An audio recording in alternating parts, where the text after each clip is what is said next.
Good day, beautiful people, and welcome back to my podcast, Life Treasures and Golden Moments. This is Natalie Silva. I hope everybody's doing well out there and enjoying the month of January.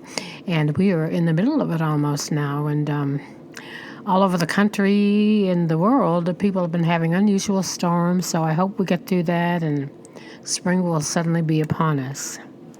Well, this month I would like to share some things with you and from a book called Don't Sweat the Small Stuff.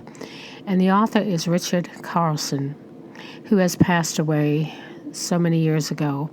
And I ran across this author several months ago when I had watched a movie, and it was about his life and his family's life. And I thought, what a beautiful story. I have to share that with my listeners. And it has to do with simple ways to keep little things from taking over your life. It's a book that shows you how to keep from letting the little things in your life drive you crazy, in thoughtful, insightful language. The author reveals ways to calm down in the midst of your incredibly hurried, stressed life. And you can learn to put things in perspective by making the small daily changes he suggests. I'm going to go ahead and read you his introduction to his book today so you can get a better handle on what he has written. Before I start, I'd like to share this little quote with you. The greatest discovery of my generation is that a human being can alter his life by altering his attitude, and that was written by William James. And now the beginning of the introduction. Whenever we're dealing with bad news, a difficult person, or a disappointment of some kind, most of us get into certain habits, ways of reacting to life, particularly adversity. They don't serve us very well. We usually overreact, blow things out of proportion, hold on too tightly, and focus on the negative aspects of life. When we are immobilized by little things, when we're irritated and annoyed and easily bothered, our overreactions not only make us frustrated, but actually get in the way of getting what we want. We lose sight of the bigger picture, focus on the negative, and annoy other people who might otherwise be able to help us. In short, we live our lives as if we're one great big emergency. We often rush around looking for busy, trying to solve problems, but in reality, we're often compounding them. Because of everything, it seems like such a big deal, we end up spending our lives dealing with one drama after the other. After a while, we begin to really think that everything is a big deal. We fail to recognize that the way we relate to our problems has a lot to do with how quickly and efficiently we solve them. As I hope you will soon discover, when you learn the habit of responding to life with more ease, problems that seemed insurmountable will begin to seem more manageable. And even the biggies, things that are truly stressful, won't throw you off track as much as they once did. Happily, there's another way to relate to life, a softer, more graceful path that makes life seem easier and the people in it more compatible. This other way of living involves replacing old habits of reaction with new habits of perspective. There are new habits that enable us to have richer, more satisfying lives. I'd like to share a personal story that touched my heart and reinforced an important lesson, a story that demonstrates the essential message of this book. As you will see, the events of this story planted the seed for the title of the book you're about to read. About a year ago, a foreign publisher contacted me and requested that I attempt to get an endorsement from a best-selling author, Dr. Wayne Dyer, for a foreign edition of my book, You Can Feel Good Again. I told them that while Dr. Dyer had given me an endorsement for an earlier book, I had no idea whether or not he would consider doing so again. I told them, however, that I would try. As is often the case in the publishing world, I sent out my request, but did not hear back. After some time had gone by, I came to the conclusion that Dr. Dyer was either too busy or unwilling to write an endorsement. I honored this decision and let the publisher know that we wouldn't be able to use his name to promote the book. I considered the case closed. About 6 months later, however, I received a copy of the foreign edition, and to my surprise, right on the cover was the old endorsement for the earlier book from Dr. Dyer. Despite my specific instructions to the contrary, the foreign publisher had used his earlier quote and transferred it to the new book. I was extremely upset and worried about the implications as well as the possible consequences. I called my literary agent, who immediately contacted the publisher and demanded that the books be taken off the shelves. In the meantime, I decided to write Dr. Dyer an apology, explaining the situation and all that was being done to rectify the problem. After a few weeks of wondering about what his response might be, I received a letter in the mail that said the following: Richard, there are 2 rules for living in harmony. Number 1, don't sweat the small stuff. And number 2, it's all small stuff. Let the quote stand. Love, Wayne. That was it. No lectures, no threats, no hard feelings, and no confrontation. Despite the obvious unethical use of his very famous name, he responded with grace and humility, no feathers ruffled. His response demonstrated the important concepts of going with the flow and of learning to respond to life gracefully with ease. For more than a decade, I have worked with clients, helping them to approach life in this more accepting way. Together we deal with all types of issues: stress, relationships, problems, working-related issues, addictions, and general frustration. In Richard's book, he will share with you very specific strategies, things that you can start doing today that will help you respond to life more gracefully. The strategies you are going to read or hear about when I share them with you are the ones that have proven themselves to be the most successful by clients and readers of his over the years. They also represent the way he approached his way to his own life, the path of least resistance. Each strategy is simple yet powerful and will act as a navigational guide to point you in the direction of greater perspective and a more relaxed living. You find that many of the strategies will apply not only to isolated events, but to many of life's most difficult challenges. When you don't sweat the small stuff, your life won't be perfect, but you will learn to accept what life has to offer with far less resistance.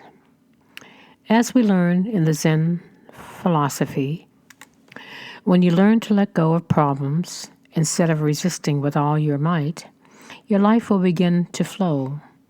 You will, as the Serenity Prayer suggests, change the things that can be changed, accept those that cannot, and have the wisdom to know the difference.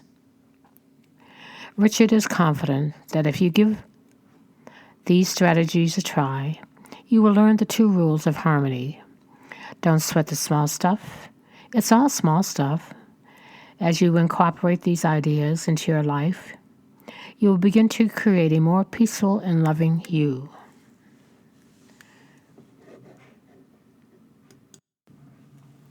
Now let's dig into some of the things that he suggested. And the first chapter is don't sweat the small stuff. Often we allow ourselves to get all worked up about things that, upon closer examination, aren't really that big a deal. We focus on little problems and concerns and blow them way out of proportion. A stranger, for example, might cut in front of us in traffic. Rather than let go and go on our way, we convince ourselves that we are justified in our anger. We play out an imaginary confrontation in our mind. Many of us might even tell someone else about the incident later on rather than simply let go. And I'm adding this, in these days you don't want to even confront anyone. People are really nuts out there. Why not instead simply allow the driver to have his accident somewhere else? Try to have compassion for the person and remember how painful it is to be in such an enormous hurry. This way, we can maintain our own sense of well-being and avoid taking other people's problems personally. There are many similar small stuff examples that occur every day in our lives. whether we had to wait in line, listen to unfair criticism, or do the lion's share of the work. It pays enormous dividends if we learn not to worry about little things. So many people spend so much of their life energy sweating the small stuff that they completely lose touch with the magic and beauty of life. When you commit to working towards this goal, you will find that you will have far more energy to be kinder and gentler. Now we're going to talk about make peace with imperfection. I've yet to meet an absolute perfectionist whose life was filled with inner peace. The need for perfection and the desire for inner tranquility conflict with each other. Whenever we are attached to having something a certain way, better than it already is, we are almost by definition engaged in losing a battle. Rather than being content and grateful for what we have, we are focused on what's wrong with something and our need to fix it. When we are zeroed in on what's wrong, it implies that we are dissatisfied and discontent. Whether related to ourselves, a disorganized closet, a scratch on the car, an imperfect accomplishment, a few pounds that we would like to lose, or someone else's imperfections, the way someone looks, behaves, or lives their life. The very act of focusing on imperfection pulls us away from our goal of being kind and gentle. This strategy has nothing to do with ceasing to do your very best, but with being overly attached and focused on what's wrong with life. It's about realizing that while there's always a better way to do something, this doesn't mean that you can't enjoy and appreciate the way things really are. The solution here is to catch yourself when you fall into your habit of insisting that things should be other than they are. Gently remind yourself that life is okay the way it is, right now, in the absence of your judgment. Everything would be fine. As you begin to eliminate your need for perfection in all areas of your life, you will begin to discover the perfection in life itself.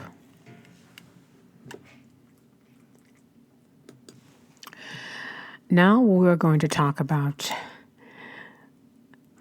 people that are relaxed can also be super achievers. Let go of the idea that gentle, relaxed people can't be super achievers.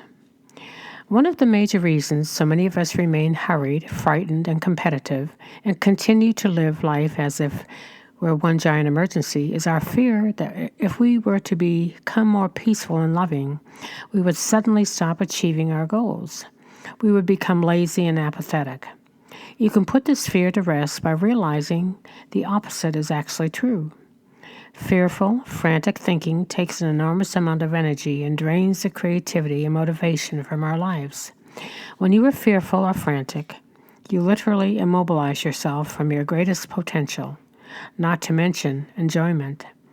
Any success that you do have is despite your fear, not because of it. Richard realized to have a good fortune to surround yourself with some very relaxed, peaceful, and loving people. Some of these people are best-selling authors, loving parents, counselors, computer experts, and chief executive officers. All of them are fulfilled in what they do and are very proficient at their given skills. Richard learned the important lesson: when you have what you want, inner peace, you are less distracted by your wants, your needs, your desires, and concerns. It's thus easier to concentrate, focus, and achieve your goals, and to give back to others. In the next chapter, it talks about being aware of the snowball effect of your thinking. A powerful technique for becoming more peaceful is to be aware of how quickly your negative and insecure thinking can spiral out of control. Have you ever noticed how uptight you feel when you're caught up in your thinking? And, to top it all off, the more absorbed you get in the details of whatever it is upsetting you, the worse you feel.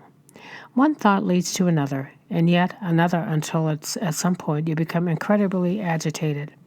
For example, you might wake up in the middle of the night and remember a phone call that needs to be made the following day. Then rather than feeling relieved that you remembered such an important call, you start thinking about everything else you have to do tomorrow. You start rehearsing a probable conversation with your boss, getting yourself even more upset. Pretty soon, you think to yourself, I can't believe how busy I am. I must make 50 phone calls a day. Whose life is this anyway? And on and on and on. It goes until you're feeling sorry for yourself. For many people, there's no limit to how long this type of thought attack can go on. In fact, Richard had been told by clients that many of their days and nights are spent in this type of mental rehearsal. Needless to say, it's impossible to feel peaceful when your head's full of concerns and annoyances. The solution is to notice that what's happening in your head before your thoughts have a chance to build and momentum. The sooner you catch yourself in the act of building your mental snowball, the easier it is to stop. In our example here, you might notice your snowball thinking right when you start running through the list of what you have to do the next day. Then instead of obsessing on your upcoming day, you say to yourself, oh, phew, there I go again, and consciously nip it on the bud. You stop your train of thought before it has a chance to get going. You can then focus not on how overwhelmed you are, but how grateful you are for remembering the phone call that needed to be made. It is the middle of the night. Write it down on a piece of paper and go back to sleep. You might even consider keeping a pen and paper in the bed, or by the bed actually, for such moments. You may indeed be a very busy person, but remember that filling your head with thoughts of how overwhelmed you are only exacerbates the problem. And that does this by making you feel even more stressed than you really already do. Try this simple little exercise the next time you begin to obsess on how your schedule is so busy. You'll be amazed at how effective it can be. Now let's talk about compassion. And this is chapter 5. Develop your compassion. Nothing helps us build our perspective more than developing compassion for others. Compassion is a sympathetic feeling. It involves a willingness to put yourself in someone else's shoes, to take the focus off yourself and imagine what it's like to be in someone else's predicament, and simultaneously to feel love for that person. It's a recognition that other people's problems, their pain and frustrations, are every bit as real as your own, often far worse, actually. In recognizing this fact and trying to offer some assistance, we open our own hearts and greatly enhance our sense of gratitude. Compassion is something you can develop with practice. It involves two things, intention and action. Intention simply means you remember to open your heart to others. You expand what and who matters from yourself to other people. Action is simply the what you do about it. You might donate a little money or time or both on a regular basis to a cause near to your heart. Or perhaps you offer a beautiful smile, a genuine hello to the people you meet on the street. It's not so important what you do, just that you do something. As Mother Teresa reminds us, we cannot do great things on this earth. We can do only small things with great love. Compassion develops your sense of gratitude by taking your attention off all the things that most of us have learned to take too seriously. When you take time often to reflect on the miracle of life, the miracle that you even able to read books about it, the gift of sight, of love, and all the rest, it can help to remind you that many of the things that you think of as big stuff are really just small stuff, that you are turning into big stuff. And I'm going to conclude today's podcast with chapter 6 in Richard's book, and it said, remind yourself that when you die, your in-basket won't be empty. So many of us live our lives as if the secret purpose is to somehow get everything done. We stay up late, get up early, avoid having fun, and keeping our loved ones waiting. Sadly, we've seen many people who put off their loved ones so long that the loved ones lose interest in maintaining that relationship. I used to do this myself. Often we convince ourselves that obsession with our to-do list is only temporary, that once we get through the list, we'll be calm and relaxed and happy. But in reality, this rarely happens. As items are checked off, new ones simply replace them. The nature of your in-basket is that it's meant to have items to be completed in it. It's not meant to be empty. There will always be phone calls that need to be made, projects to complete, and work to be done. In fact, it can be argued that a full in-basket is essential for success. It means your time is in demand, regardless of who you are or what you do. However, remember here that nothing is more important than your own sense of happiness and inner peace, and that your loved ones are important. If you're obsessed with getting everything done, you'll never have a sense of well-being. In reality, almost everything can wait. Very little in our work lives truly falls into the emergency category. If you stay focused on your work, it will all get done in due time.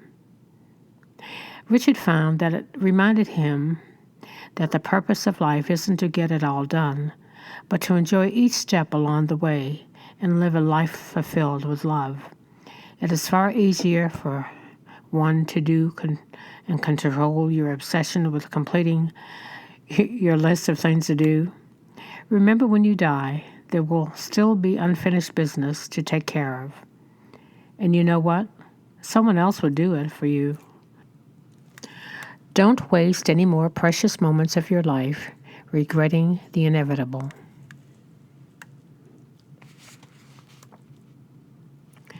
Such beautiful thoughts by a wonderful man. He passed too early.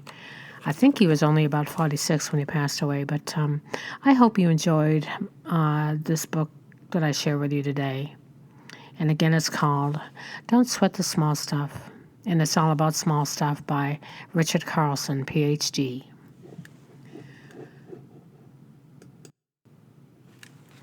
Before I close today, I'd like to share one more story with you, written by the author Jacqueline Covan. To love is nothing. To be loved is something. But to love and be loved, that's everything. In February of 2003, I was moving to Hawaii to marry my boyfriend of 4 months. At only 19 years old, I got quite a lot of advice before I made this huge life decision. Most of the advice could be summed up in 3 words. Don't do it. This was said to me in various ways. You're too young, you haven't dated long enough, it's been long distance, so you don't really know each other. But I was headstrong, determined, young, and in love. So I went through with my plan. My boyfriend, Matt, was a Marine. He had been put on stop-loss, which is a military term meaning that his unit was under the possibility of deploying, and no one was allowed to leave their duty station. Because of this, we could only get married if I moved to Hawaii. It wasn't a terribly hard decision to make. On February 12, 2003, Matt asked me to marry him. On February 13, 2003, I put my notice at work. 2 weeks later, I was saying goodbye to a job and people I loved. Most of the advice I had received about this marriage came unsolicited, like most things, and much of it was rather condescending. Despite this, the people I worked with at the sheriff's office were truly wonderful people. On that last night of work, they presented me with a few gifts, a card and a collection of cash that they had pulled together. I oohed and I awed over the presents, pocketed the money, and glanced at the card. The messages were fairly standard. Good luck, our best wishes. But one of my sergeants wrote out a really thoughtful, detailed message. The message in a nutshell said that despite your young age, Our brief dating time and our short engagement, our marriage could work if we worked for our marriage. She went on to say that during her marriage she had come to find 10 pieces of advice that were most useful. Then she went on to list those 10 pieces of advice. Now, I don't remember all 10, and since I'm not terribly sentimental as a person, I didn't save the cards, so I can't go back and reread them. I only remember one of them, and it was the best advice I had ever been given. It was a number 7 on her list, which I remember only because 7 is my favorite number. It said, number 7, say I love you to each other no less than 10 times a day. Matt and I put this advice to us immediately in our short engagement and our marriage. In the beginning, we would make a joke of it. How many times did I tell you I love you today? Only 7. Well, here are 3 more. But over time, saying I love you became a bit of a habit, a lovely, endearing habit. We tend to say it far more than it when we hang up the phone. We say it in text more times than I can count. We say it randomly when nothing else is going on. We say it in intimate moments and public moments. We say it in teasing, playful manner, and in a serious, romantic manner. We say it before we go to sleep. Sometimes we say it as we think it is the end of a conversation, and then we continue the conversation and say it again a few minutes later. We say so much that our youngest son once bragged that he knows we're happily married because you're always saying you love each other. We say it frequently, not only to each other, but to our 3 children who have been having picked up on the habit. Say it frequently to us as well as to other important family members. However, it is not just something we say, it's something we act on and feel deeply about. While it has become somewhat routine, it is never said lightly. Those many I love yous, too many to count, over 15 years, have carried us through so much, through dumb fights and through fits of laughter, through difficult times in our life, through triumph times, through deployments and welcome homes, through births and through loss, through mundane days and through exciting moments. When my husband can't be home because the military calls him away, when he can't call, and when he can't get online, when he isn't there to say I love you, I have 1,000 memories of him saying it to hold in my heart. The simple piece of advice in that card was the best advice I'd ever received. There is nothing more important than letting the people that we love know that we love them, whether it is with words or not. Say I love you. Say it and mean it, and don't wait for a perfect moment. That was a beautiful story, and it's so true. We do that in our family every day. And you always have to tell the people in your life that you do love them, because you may not have that opportunity later and you'll regret it. So that's my advice also. Thank you so much for listening today. It's been a pleasure being with you. I hope you have a beautiful rest of the month, and take care and stay well. And may God bless. This is Natalie Silver with Life Treasures and Golden Moments.